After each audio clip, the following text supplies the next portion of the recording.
எல்லாருக்கும் வணக்கம். மீண்டும் மெய்ப்பொருள் காண்க தளத்திற்கு எல்லாரையும் நான் வரவேற்கிறேன்.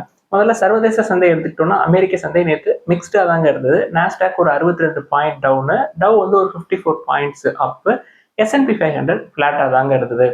ட்ரம்ப் அவர்கள் என்ன சொல்றாங்க, இந்த உள்நாட்டுல இருக்கக்கூடிய ஸ்டீல் உற்பத்தியாளர்கள வந்து காப்பாத்துறதுக்காக, நான் ஸ்டீலோட டாரிஃப 25% லேருந்து 50% கூட கூட்டுவேன் அப்படின்னு சொல்லி நேத்து புதுசா சொல்லியிருக்கிறாரு. அது போக யூரோப்பியன் யூனியன்ல இந்த டெஸ்லா நிறுவனத்தினுடைய கார் சேல்ஸ் அப்படின்றது 49% விழுந்திருக்குங்க. ACEA டேட்டா சொல்றாங்க. ஏப்ரல் 2024 கம்பேர் பண்றப்ப 25ல 32 கண்ட்ரீஸ்ல யூரோப் முழுக்க சேல்ஸ் வந்து கிட்டத்தட்ட 49% குறைஞ்சிருக்கு அப்படின்னு சொல்றாங்க. இதற்கு என்ன காரணம் அப்படின்றது எல்லாருக்குமே புரியுங்க. ட்ரம்ப் அவர்களுக்கு அட்வைசரா இருந்தாருங்க எலான் மஸ்க் அவர்கள். அது ஐரோப்பிய தேசங்கள்ல இருக்கக்கூடிய மக்களுக்கு பிடிக்கல. அதுவே வந்து இவங்க சேல்ஸ் குறையறதுக்கு ஒரு முக்கியமான காரணமா இருந்திருக்குங்க. இதெல்லாம் கூட எலான் மஸ்க் அவர்களை வந்து இந்த அட்வைசரி ரோல்ல இருந்து பதவி இறங்க வச்சிருக்கலாம். அடுத்து FIDA ஆக்டிவிட்டி அப்படின்னு எடுத்துக்கிட்டோம்னா நேற்று இந்திய சந்தையில FIIs அக்ரெசிவா வித்திருக்காங்க. 6450 crores worth of shares cash செக்மெண்ட்ல நெட் செல்லர்ஸ் இருந்திருக்காங்க. அதுக்கு ஈக்குவலண்டா DIIs ஒரு 9095 crores ஒர்த் ஆஃப் ஷேர்ஸை வாங்கியிருக்காங்க. கேஷ் செக்மெண்ட்ல நெட் பையர்ஸ் இருந்திருக்காங்க. அடுத்து இன்னைக்கு அப்டேட்ஸ்குள்ள போயிடலாங்க. ஃபர்ஸ்ட் இந்தியாவுடைய GDP நம்பர்ஸ் எல்லாம் வந்திருக்கு. Q4 ஃபினான்ஷியல் 25 எடுத்துக்கிட்டோம்னா 7.4% GDP growth இருந்திருக்குங்க. இது ப்ரீவியஸ் இயர் அதாவது Q4 ஃபினான்ஷியல் 24 கம்பேர் பண்றப்ப கம்மி தான். எடுத்துக்கிட்ட கடைசி 4 குவார்டர் எடுத்துக்கிட்டோம் அப்படின்னா இந்த குவார்டர் தாங்க அதிகம். ஓவராலா ஃபினான்ஷியல் 25 எடுத்துக்கிட்டோம்னா நம்மளோட ரியல் GDP 6.5% இருந்திருக்குங்க. இந்த ரியல் ஜிடிபின்னா என்னன்னா நாமினல் ஜிடிபியில இந்த இன்ஃபிளேஷன் அட்ஜஸ்ட் பண்ணோம் அப்படின்னா அது கிடைக்கிறது தாங்க நம்மளுக்கு வந்து ரியல் ஜிடிபியா இருக்கும். கன்ஸ்ட்ரக்ஷன் செக்டார் 9.4% க்ரோ ஆயிருக்குங்க. தென் பிரைமரி செக்டார் 4.4% க்ரோ ஆயிருக்கு. ICRA என்ன ஃபோர்காஸ்ட் பண்றாங்க அப்படின்னா ஃபினான்ஷியல் 26ல நம்மளோட ஜிடிபி க்ரோத் அப்படின்றது 6.2% இருக்கும். இதற்கு என்ன காரணம் சொல்றாங்க அப்படின்னா எக்ஸ்போர்ட்ஸ் வந்து மியூட்டடா தான் இருக்கு அக்ராஸ் த செக்டர்ஸ் அப்படின்னு சொல்றாங்க. தென் சீஃப் எக்கனாமிக் அட்வைசர் அனந்த நாகேஸ்வரன் அவர்கள் என்ன சொல்றாங்க, இந்த ஃபினான்ஷியல் 26ல நல்ல நம்பர்ஸ் காட்ட முடியும். ஆனாலும் நம்மளுக்கு நிறைய விஷயங்கள் ஒன்று சேர்ந்து வருது. என்னென்ன விஷயம் அப்படின்னு சொல்றாருன்னா இந்த அன்சர்டனிட்டி ஓவர் டாரிஃப், ட்ரம்ப் அவர்களுடைய டாரிஃப், தென் கன்சப்ஷன் இன்னும் மியூட்டடா தான் இருக்கு, தென் இன்கம் டேக்ஸ் ரிலீஃப் இருக்கு, தென் இன்ட்ரெஸ்ட் ரேட்ஸ் தொடர்ந்து RBI குறைக்கிறாங்க.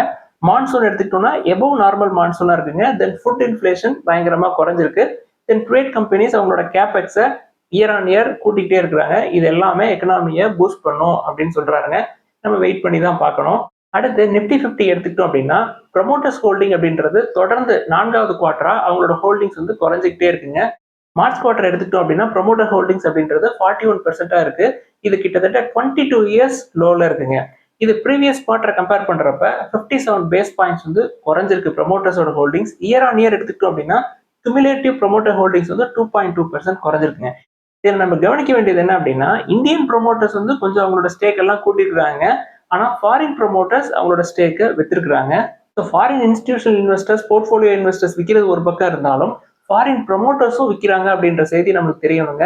இதற்கு என்ன காரணமா இருக்கும் அப்படின்னா வேல்யூவேஷன்ஸ் அதிகமா இருக்கிறது ஒரு முக்கியமான காரணமா இருக்குங்க. தென் ஏற்கனவே நம்ம பல தடவை சொன்ன மாதிரி other emerging markets including China நல்ல வேல்யூவேஷன்ல இருக்கு மார்க்கெட், ஏர்னிங்ஸ் க்ரோத்தும் நம்மளோட நல்லா காட்டுறாங்க. ஸோ சைனாலேயோ இல்லை மற்ற எமர்ஜிங் மார்க்கெட்ஸ்லையோ இன்வெஸ்ட் பண்ணுறதுக்காக இங்கிருந்து விற்று பணத்தை எடுத்துகிட்டு போகிறாங்க FIIs அப்படின்னு கூட நம்ம சொல்லலாம். அடுத்து வோடஃபோன் ஐடியா நிறுவனத்தில் ஒரு அப்டேட்ங்க. கம்பெனியோட போர்டு வந்து ஃபண்ட் ரைஸ் பண்ணுறதுக்கு அப்ரூவ் கொடுத்துருக்காங்க ஒரு 20,000 crores. வோடஃபோன் ஐடியாவுடைய Q4 ரிசல்ட்ஸ் எடுத்துக்கிட்டோம்னா லாஸ் வந்து நேரோ டவுன் ஆயிருக்குங்க. 6.6% தான் குறைஞ்சிருக்கு. பட் இதுவே ரொம்ப ரொம்ப அதிகம் லாஸ். 7,166 crores வந்து லாஸுங்க. அவங்களுக்கு மொத்த கடன் எடுத்துக்கிட்டோம்னா ஒரு 1.75 lakh crore அதிகமாகவே இருக்கும். ரெவன்யூ வந்து ஒரு 3.8% தான் கூடியிருக்கு. ஸோ நம்ம நேற்று கூட பார்த்தோம் ஏப்ரலில் மட்டுமே கிட்டத்தட்ட 6.47 lakh சப்ஸ்கிரைபர்ஸ் வோடஃபோன் ஐடியா விட்டு வெளில வந்திருந்தாங்க. லாஸ் நேரோ டவுன் ஆயிடுச்சு அப்படின்னு சொல்லி போய் மாட்டிக்கூடாதுங்க நம்ம.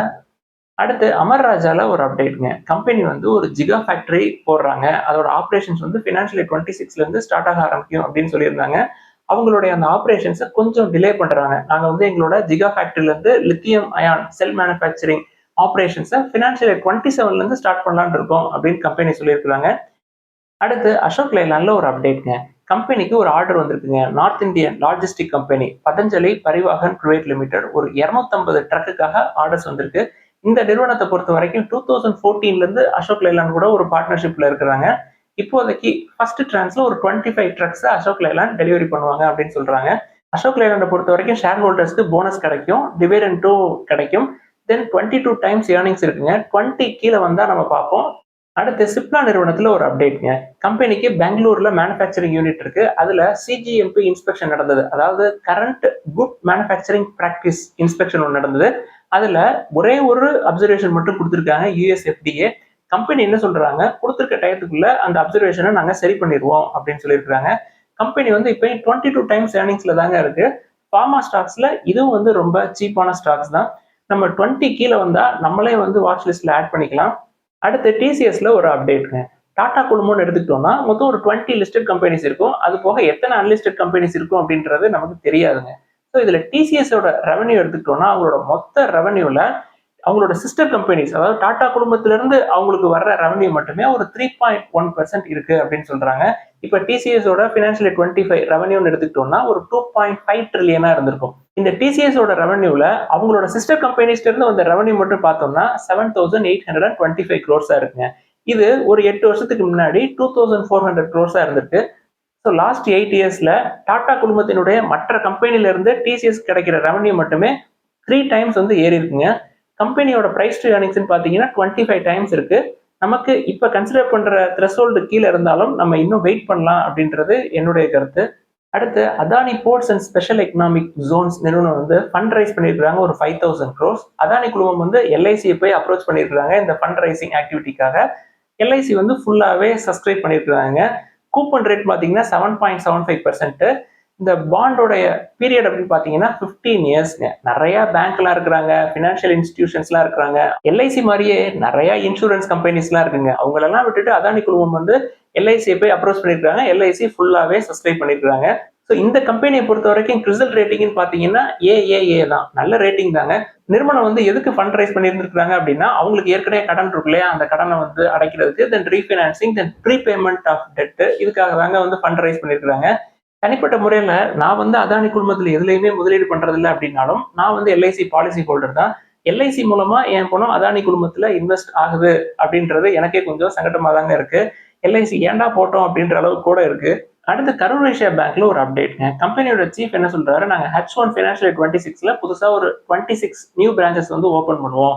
அது போக ஃபினான்ஷியல் 26ல கம்பெனியோட கிரெடிட் க்ரோத் அப்படின்றது ஓவரால் இண்டஸ்ட்ரியல் க்ரோத்தை விட ஒரு 2% அதிகமா இருக்கும் கேவிபியை பொறுத்த வரைக்கும் அப்படின்னு சொல்லியிருக்கிறாரு.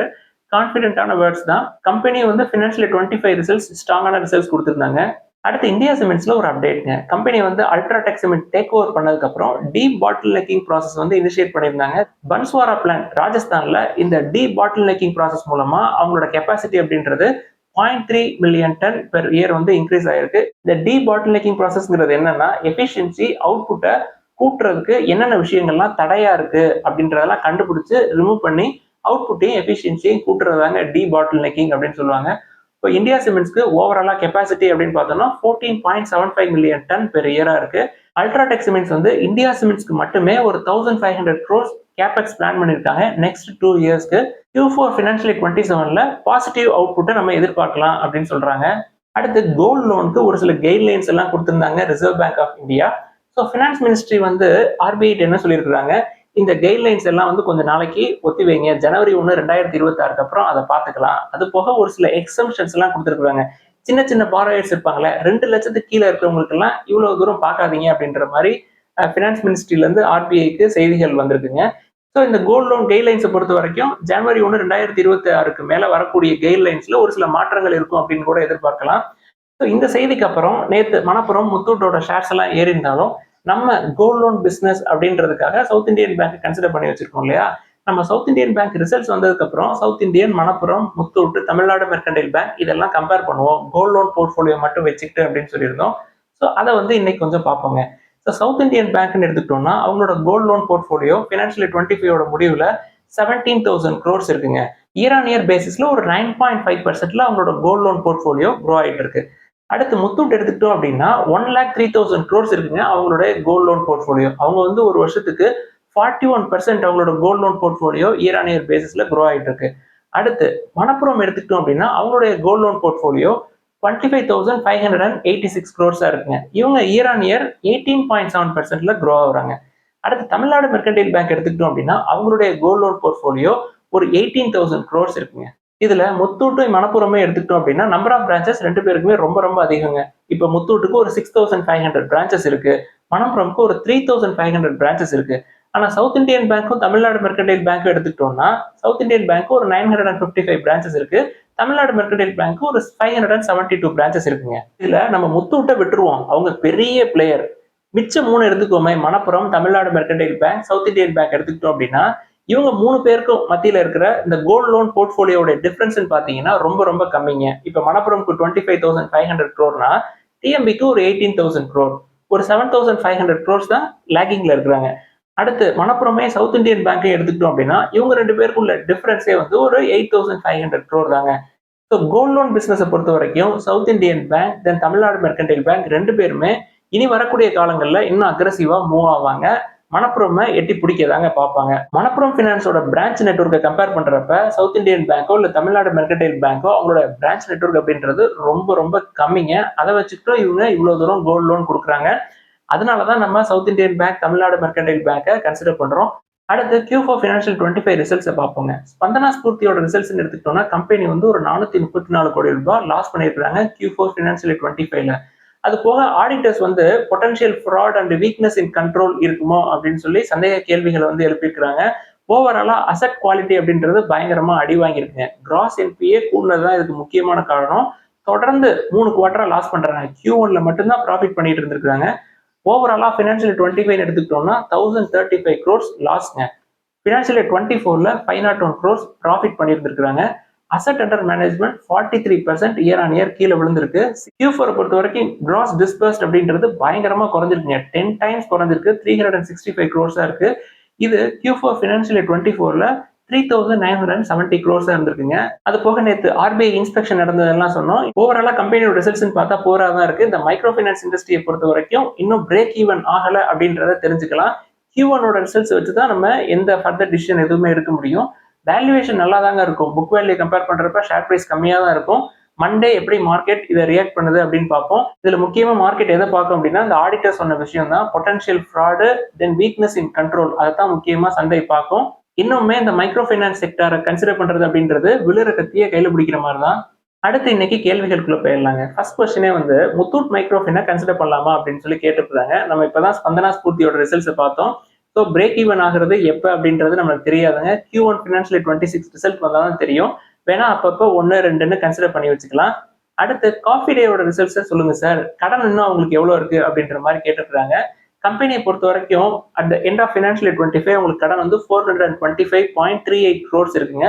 ஓவராலா ஃபினான்ஷியல் 25 எடுத்துக்கிட்டோம்னா அவங்களோட லாஸ் வந்து ஒரு 143 crores இருக்கு. இது ஃபினான்ஷியல் 24ல 307 crores இருந்துக்குங்க ப்ராஃபிட். Q4 எடுத்துக்கிட்டோம் அப்படின்னா லாஸ் தான், லாஸ் நேரோ டவுன் ஆயிருக்கு. பட் ரெவன்யூ வந்து ஒரு 7% ஏறி இருக்கு. பட் இன்னுமே ரிஸ்க் தாங்க. அவங்களுக்கு அசெட்ஸ் இருந்தாலும் அதுக்கு ஈக்குவலண்டா கடன் இருக்கிறதுனால கம்பெனியை கன்சிடர் பண்றது அப்படின்றது இப்பயுமே ரிஸ்க் தான். அடுத்து IRFC, RVNL, வருண் பீவரேஜஸ், தென் BSE லிமிடெட், இந்த நிறுவனங்கள்லாம் வந்து கன்சிடரேஷன் எப்படி சார்னு கேட்டிருக்காங்க. இந்த நிறுவனங்கள் எல்லாமே காஸ்ட்லியா தாங்க இருக்கு. இன்னும் நம்ம வெயிட் பண்ணணும். அடுத்து TTK பிரஸ்டீஜ் எப்படி சார், ஷேர் பிரைஸ் வந்து பயங்கரமா விழுந்திருக்கு அப்படின்னு சொல்லி கேட்டிருக்காங்க. Q4 பொறுத்த வரைக்கும் கம்பெனி லாஸ் பண்ணிருக்காங்க. 40.64 crores லாஸ் பண்ணிருக்காங்க. ரெவன்யூ ஒரு 4.3% ஏறினாலும் கூட இந்த லாஸுக்கு முக்கியமான காரணம் எக்ஸப்ஷனல் லாஸ் எடுத்திருக்காங்க ஒரு 71.43 crores. அது போக ரெவன்யூ growth அப்படின்றது லோயர் சிங்கிள் டிஜிட்டா தாங்க இருக்கு. ஸோ ஷேர் பிரைஸ் இன்னும் கீழே விழுறதுக்கு வாய்ப்பு இருக்கும். நம்ம வெயிட் பண்ணலாம். அடுத்து நால்கோ நிறுவனத்தை கன்சிடர் பண்ணலாமா அப்படின்னு சொல்லி கேட்டிருக்காங்க. நால்கோ நல்ல வேல்யூவேஷன்ல தாங்க இருக்கு. பட் பிரைஸ் டு புக் வந்து 2.2 கிட்ட இருக்கு. பி வந்து 6 பக்கமா இருக்கு. நல்ல வேல்யூவேஷன் தான், நல்ல ப்ராஃபிட்ஸ் காட்டியிருந்தாங்க. பட் என்ன பொறுத்த வரைக்கும் உங்களுக்கு நால்கோவை கன்சிடர் பண்றதுக்கு ஹிண்டால்கோவே நம்ம கன்சிடர் பண்ணிட்டு போயிடலாங்க. நல்ல வேல்யூவேஷன்ல இருக்கு. ஒரே ஒரு பிரச்சனை தான், ஒன்று ப்ரமோட்டர் மேல உங்களுக்கு நம்பிக்கை இருக்கணும். தென் டெட் டு ஈக்விட்டி 0.5 இருக்கு. மற்றபடி பிரைஸ் டு புக் பார்த்தோம்னா 1.25 பக்கமா தான் இருக்கு. பிரைஸ் டு ஏர்னிங்ஸும் 8 தான் இருக்கு. ஸோ அது கன்சிடரேஷன் லெவல் தான். நாட்கோ ஃபார்மாவை ஆவரேஜ் பண்ணலாமா அப்படின்னு சொல்லி கேட்டிருக்காங்க. இப்பயுமே நான் தொடர்ந்து கன்சிடர் பண்ணிக்கிட்டே தான் இருக்கேன். என்னோட மெயின் லிஸ்ட்ல இருக்கு. ஸோ ஆவரேஜ் பண்றதுன்னா பண்ணலாம். பட் நீங்க ஒரு 4 or 5 இயர்ஸ்க்கு மேல வெயிட் பண்ணுவேன் அப்படின்னா தாங்க பண்ணலாம். ஏன் அப்படின்னா கம்பெனியோட சீஃப் என்ன சொல்லியிருக்காரு, ரெவன்யூ தென் ப்ராஃபிட் 20-30% குறையிறதுக்கு சான்ஸ் இருக்கு ஃபினான்ஷியல் 26ல அப்படின்னு சொல்லியிருக்காரு. ஸோ ஷேர் பிரைஸ் மேலையும் கீழையும் பயங்கரமா போயிட்டு வரும் ரிசல்ட் வர்றப்ப எல்லாம். அது வந்து உங்களுக்கு பயத்தை கொடுக்கும், மன அழுத்தத்தை கொடுக்கும். அப்படின்னா நாட்கோ ஃபார்மாவை விட்டு வேற எங்கேயாவது டாக்டர் ரெட்டி இல்ல ஜைடஸ் இல்ல சிப்லா பக்கெட் கூட போயிடுறது நல்லதுங்க. அடுத்து சைமன்ஸ் இந்தியா லிமிடெட பத்தி கேட்டிருக்காங்க. கம்பெனியோட வேல்யூவேஷன்ஸ் பார்த்தீங்கன்னா 45 டைம்ஸ் ஏர்னிங்ஸ் இருக்குங்க. எப்போ அப்படின்னா லாஸ்ட் 6 மந்த்ஸ்ல 53% கீழே விழுந்திருக்கு. அதுக்கப்புறமே இவ்வளோ பிரைஸ் டு ஏர்னிங்ஸ் வந்து இருக்கு. எஃப்ஐஐஸ் இப்பதான் விற்க ஆரம்பிச்சிருக்காங்க. கம்பெனி வந்து இந்த குவார்டர் ஃபோர்த் குவார்டர் எடுத்துக்கிட்டோம் அப்படின்னா 37% ப்ராஃபிட் வந்து கீழே விழுந்திருக்கு. டெட் டு ஈக்விட்டி கிடையாது. பட் பெர்ஃபார்மன்ஸ் கார்ட்ல ஷேர் பிரைஸ் பயங்கரமா கீழே விழுது. ஸோ இப்போ நம்ம என்டர் ஆகிற நிலைமையிலே இல்லைங்க. இதெல்லாம் தாங்க இன்னைக்கு டிஸ்கஸ் பண்ணணும்னு நினைச்சோம். ஏதாவது சந்தேகங்கள் கேள்விகள் இருந்தா எல்லாத்தையும் எழுதுங்க. தொடர்ந்து டிஸ்கஸ் பண்ணுவோம். எல்லாருக்கும் நன்றி.